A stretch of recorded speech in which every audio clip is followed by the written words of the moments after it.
Bueno, ahí está nuestra campaña de ciudades con futuro. ¿Qué tipo de ciudad queremos tener de aquí a 5, de aquí a 10, a 20, a 30 años? Y esa es la pregunta que tenemos que empezar a hacernos. ¿Y de qué depende eso? ¿De qué depende qué tipo de ciudad tengamos? Mucho depende de nosotros mismos y del tipo de consumo que tengamos, que hagamos, por ejemplo, con nuestros residuos. Estamos con Diego Mellado, embajador de la Unión Europea en el Perú, para hablar de estos temas y de las experiencias que hemos visto en Europa que se pueden adoptar en Perú, en América Latina, pero en principio muy buenas tardes, embajador. Buenas tardes. Esto es muy complejo porque pasa, como conversábamos, por un tema de cultura, de cambio cultural, pero también de una dinámica industrial que nos está llevando, se lo decía, a consumir cada vez más productos en menos tiempo. Por ejemplo, un ejemplo clarísimo, la famosa tendencia de los fast fashion, ropa barata que se usa un par de veces, se bota y se vuelve a comprar. Desde luego, eso es un ejemplo muy claro, muy concreto, de un sector industrial que se ha desarrollado en base al despilfarro, hay que decirlo. O sea, se producen unos textiles, una ropa, se utiliza poco tiempo y luego va, ¿a dónde va a ir? A un botadero, a un relleno sanitario, a contaminar los océanos. Esa es la realidad que tenemos hoy en día. Y somos muchos en este planeta. O sea, gracias al incremento de la longevidad y a las mejores condiciones en todo el mundo, en América Latina, en Europa, en África, en todas partes, somos más. Por lo tanto, hay que cambiar el modo de consumo, el modo de producción, y también las autoridades públicas. Todos tenemos que cambiar. Eso es el lema de la economía circular. Cambiemos todos. Pero como ahí, a ver, y después entramos al tema ya de consumo de las personas, pero ahí, ¿cómo cambiamos una matriz de producción? Claramente, porque tenemos estos centros productivos ubicados en China, en Tailandia, Indonesia, donde su base productiva es esa, muy bajo costo, gran producción para todo el mundo. Eso es un cambio, es un reto tremendo, enorme. Es un reto tremendo, enorme, y que va a afectarnos a todos. Porque aquí se trata de transición, de reconversión. Lo que hay que evitar es pensar que lo anecdótico es algo que de verdad cambia. Es importante, ¿no? Y tampoco quiero menospreciar, por ejemplo, el hecho de que la gente, incluso en Lima, ¿no?, se ve que ya no quiere bolsas de plástico, de uso único cuando van al supermercado, o están dispuestos a pagar, piden menos bolsas. La gente ya no pide cañitas, por ejemplo. No. Eso está bien, pero eso no va a cambiar la situación. Lo que va a cambiar es lo que evocaba, lo que decía. O sea, que los grandes centros de producción, en países como China y otros, y también en Europa y en América Latina, cambien. Y que los hábitos de consumo también cambien. Pero a escala masiva, porque el problema es masivo. Pero eso, digamos, parte por un compromiso incluso no solamente de estos países, no solamente de China, sino parte incluso de las grandes empresas que prefieren poner sus centros de producción en países como o que tienen ese modelo en general de producción. ¿Cómo hacemos, digamos, para obligarlas a cambiar sin que las llamen o llamen a los gobiernos intervencionistas, o no lo sé? Bueno, hay que convencer. O sea, nosotros somos favorables desde Europa, y Europa ha recogido ese desafío, ¿no? Nosotros hemos decidido ser líderes en esa transformación ecológica. Hemos lanzado ahora, hace apenas 2 meses, un gran pacto verde europeo, es decir, transformar nuestra industria. Pero para hacer eso hay que ir hacia un modelo en el que es más rentable, se gana más dinero. Produciendo de manera ecológica, reutilizando, reciclando, reduciendo los residuos, se gana más dinero haciendo eso que con la economía lineal actual, es decir, produciendo, consumiendo y botando. Hoy en día es más rentable contaminar el planeta. Es la pura realidad, hay que reconocerlo. Y nosotros queremos evolucionar ese modelo. Hay que cambiar muchas cosas, la mentalidad de los consumidores, pero también de los productores, de los comerciantes y de las autoridades públicas, que no pueden incentivar las industrias más contaminantes. Hay que cambiar eso. Claro, y ahí me imagino parte mucho del propio consumidor, es decir, aquel consumidor que esté concientizado y premia justamente a las empresas que son socialmente responsables con el medio ambiente. Claro, por supuesto, ¿no? El consumidor tiene un papel muy importante.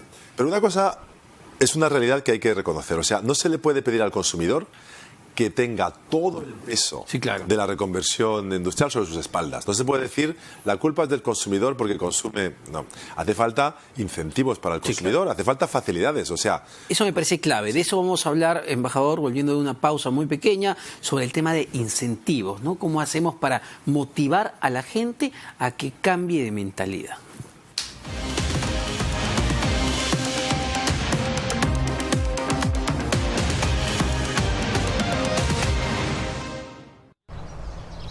Radio Oxígeno.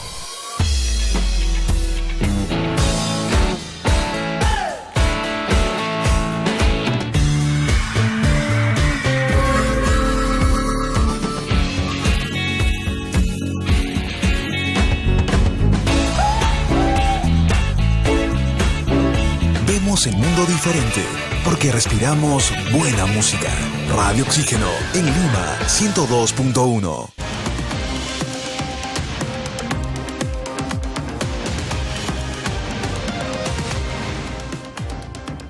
Bueno, y estamos con el embajador de la Unión Europea en el Perú, Diego Mellado, con quien estamos hablando justamente del tema de incentivos. ¿Cómo incentivamos a la gente a que cambie de actitud, que cambie tendencias de consumo? El ejemplo clarísimo me parece lo de las bolsas de plástico. Es decir, mira, si tú no te voy a prohibir usar bolsas de plástico todavía, pero si quieres bolsa de plástico, te va a costar un poco. Y cada año te va a costar un poco más. Y eso es un incentivo para dejar de usar bolsas de plástico, porque nadie quiere pagar. claro.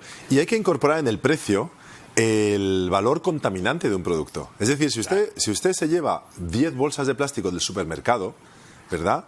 Pues cada bolsa de plástico son 400 años de contaminación del planeta. O sea, usted está llevándose 4.000 años de contaminación.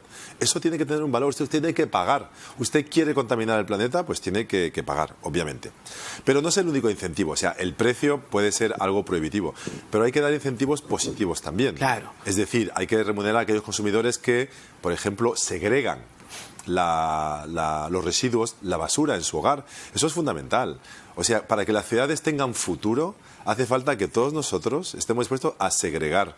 Cuando generamos residuos en casa, pues hay que poder distinguirlos, el plástico, los orgánicos, y luego hace falta que las autoridades públicas los recojan correctamente, para que no lo mezclen todo. Exacto, y es algo, embajador, que valgan verdades, no nos cuesta nada. Es decir, desperdiciar o echar a la basura un producto a determinado cesto y este producto a otro cesto, realmente no nos cuesta nada. Pero no lo hacemos porque a veces uno se olvida, no tiene costumbre de... Pero claro, si te dicen, oye, ¿sabes qué? Si tú haces esto y te está certificado, te va a venir...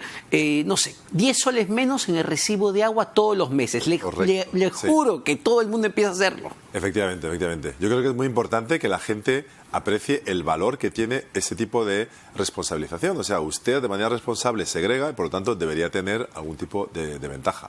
El que no segrega y entrega una bolsa de basura con todo mezclado, ese tendría que estar penalizado, ¿no? Eso es un ejemplo, por ejemplo, de cómo se puede incentivar. Ahora, por ejemplo, usted que conoce nuestro país, ¿no? ¿Cuán preparados ya están las autoridades para esto? Porque tú puedes tener a las personas con toda la intención de reciclar, pero ¿de qué sirve que llegue al final el camión de la basura y todo lo que tú has reciclado lo junte y lo lleve al botadero? Sí.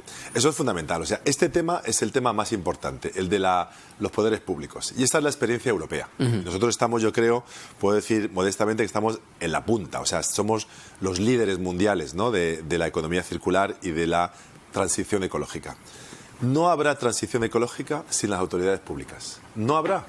Porque las empresas, aunque haya ejemplos muy encomiables y muy buenos de economía circular, pues lo hacen hasta cierto punto, ¿no? Luego llegan los beneficios, las pérdidas y al final siempre se van a inclinar por los beneficios. Y el consumidor también, es lo que apuntabas, ¿no? Hay cierta comodidad que es casi insuperable, ¿no? Y eso nos pasa a todos, en Europa igual, ¿no? Por lo tanto, hace falta el incentivo, también hace falta la fiscalización de las autoridades públicas. Si no hay una política pública, no vamos a cambiar. Esa es la realidad.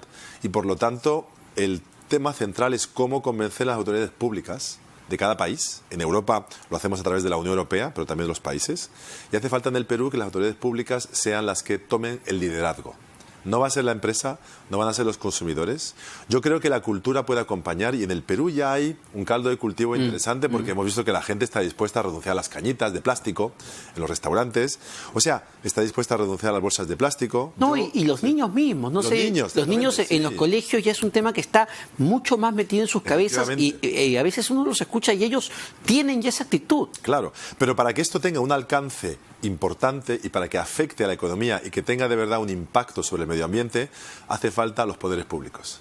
O sea, esto es un caso típico de transformación que solo puede llevarse a cabo a través de la acción pública, luego acompañada con iniciativa privada y con la responsabilización de los consumidores, pero hace falta que todo empieza con políticas públicas. Porque es el gran articulador finalmente en este triaje, ¿no? Donde tiene que participar la empresa, que tiene un rol clave en todo esto, el consumidor, evidentemente el ciudadano, entendido como tal, y digamos, el aparato público, visto en cualquier nivel de gobierno, y quizás es lo más difícil cuando hablamos del sector público, porque claro, tú puedes tener una política nacional, pero digamos, en Perú tienes muchos alcaldes, muchos gobernadores, y a veces si el alcalde no se come, digamos, esta política o no se compromete, todo también fracasa. Sí, totalmente. El alcalde es clave, o sea, el nivel municipal es esencial. En Europa, por ejemplo, con nuestro Pacto Verde y nuestra propuesta de transformación ecológica de Europa, se empieza por las ciudades. Los grandes logros que podemos ahora presentar en Europa vienen de las ciudades. Vienen de París, de Ámsterdam, de Barcelona, de Madrid, donde hay ya cambios importantes. Por supuesto, a nivel de las políticas nacionales también, ¿no? Pero al fin de cuentas, igual que del Perú, la población es cada vez más urbana. En Europa, desde luego, pero en el Perú también más del 70% de la población es urbana. O sea, todo ocurre en las ciudades. El alcalde tiene un papel fundamental. Se ha hecho cálculos, no sé si en Perú o en otros países, de cuánto, por ejemplo, y para monetizarlo, ¿no? ¿Cuánta plata se está tirando literalmente a la basura? Es decir, insumos que se podrían volver a usar en las industrias, pero que terminan en botaderos. Totalmente, sí. O sea, es un porcentaje importantísimo de la economía. O sea, si se recuperase todo eso, por supuesto, se podría fomentar el crecimiento económico varios puntos sobre el PIB. Claramente. Lo que pasa es que ese despilfarro es gratis. Claro. Es gratis, no tiene ningún valor, es decir, nadie tiene que asumir el coste de la recogida de la basura, las empresas que generan desperdicios no tienen ningún tipo de responsabilidad. En Europa hay una institución clave que se ha introducido hace unos años, recientemente, pero que está dando buenos resultados, que es la responsabilidad extendida del productor. Si usted, por ejemplo, crea una lata de aluminio para bebidas soda, por ejemplo, o cerveza o lo que sea, usted es responsable de qué le pasa a esa lata cuando ha terminado su ciclo de vida. Si aparece en una playa o flotando en el mar, es culpa del productor. Por lo tanto, ¿qué hacen los productores? Pues se organizan para recoger un máximo de latas. Lo mismo con las botellas de plástico o con las bolsas de plástico. La responsabilidad extendida del productor ha tenido efectos bastante saludables, ¿no? Y se está extendiendo a muchas áreas de producción en Europa, ¿no? Ahora afecta a algunos productos, pero cada vez más se impone. Eso se combina con un sistema de responsabilización del consumidor. El consumidor también recibe una pequeña consigna y devuelve las latas, devuelve las botellas de plástico y se le remunera, ¿no? O sea, se genera un sistema donde contaminar, ¿verdad?, tiene un precio.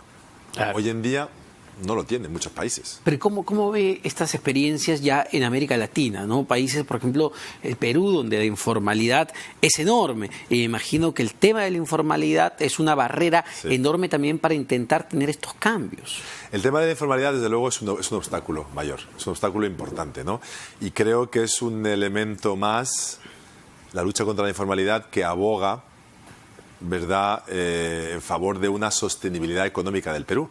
Porque el Perú, además, es uno de los países más vulnerables al cambio climático, más vulnerables a los efectos perniciosos de la contaminación del planeta. Por lo tanto, aquí debería haber más interés y lo hay a nivel público. O sea, yo, por ejemplo, un dato muy importante, la semana pasada el gobierno del Perú presentó su plan de acción para la economía circular. Un hito en la región, uno de los primeros gobiernos de América Latina que tiene un plan para la economía circular, ¿no? Es decir, para hacer frente a ese problema de los residuos que se están comiendo las ciudades peruanas, ¿no? ¿Por dónde empezar, digamos, con ese plan? O sea, ¿qué es lo más inmediato que se puede empezar a hacer como política pública? Bueno, pues el plan abarca sectores, ¿no? Y yo creo que es un buen planteamiento. Es decir, no se puede transformar toda la economía peruana, claramente, ¿no? Pero se puede ir a sectores prioritarios, ¿no? Al sector agropecuario, por ejemplo, agricultura, pesca, a la construcción, ¿verdad? Aquellos sectores que tienen un alto valor contaminante, donde hay... Además, es que se ven, o sea, salga usted por las calles de Lima y se van a encontrar con escombros, sí, claro, y con basura del sector agrícola, de la construcción, es decir, se puede ir a por los sectores prioritarios, ¿verdad? Y luego poco a poco se puede extender a otros ámbitos económicos. Es decir, hay que ir poco a poco. Perfecto, embajador, muchas gracias. El embajador de la Unión Europea en el Perú, Diego